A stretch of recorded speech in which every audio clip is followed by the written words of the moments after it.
আমার দামি বাড়ি নাই, দামি গাড়ি নাই, দামি বিছানা নাই, ওই দামি বিছানার থেকে টেনে টেনে নামাইয়া নিচে চাটাই বিছাইয়া শোয়া দিবে। আরে তোমাকে আমাকে একদম পুরাতন চাদর দিয়ে ঢেকে রাখবে। সন্তান এসে চিৎকার করে আব্বা আব্বা বলে ডাকবে, ডাকের সাড়া দিতে পারবো না। পর্দার আড়ালের মা, সন্তান সে মা বলে ডাকবে, ডাকের সাড়া দিতে পারবো না। ওই কলিজার টুকরা সন্তান ওখানে বসে চিল্লায় আর বলে আব্বু জবান খোলো, জবান খোলে না। আব্বু জবাব দেওয়ার মতো শক্তি নাই।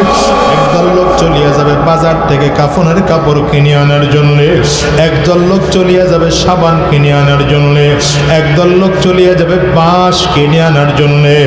বাজার থেকে বাঁশ কাটিয়া আরে কাঁচা বাঁশগুলো দিয়া কবরের মধ্যে সুন্দর করে কবর খনন করিয়া তোমাকে আমাকে বাগানের কিনারা নিয়ে গোসল করায় 3টা কাপড় দিয়া প্যাকেট করবে। একটা মাথার মধ্যে বান্ধিবে, আর একটা কোমরে বানার, একটা পায়ের মধ্যে বান্ধিয়া জানাজাটা কমপ্লিট করাইয়া 3 জনে ধরাধরি করিয়া লাশ কবরের মধ্যে নিয়ে নামাবে। আরে দুনিয়ার যুবক, যদি চোখে পানি না আসে কান্নার বান্দরে মালিকের কাছে মাপ চাও।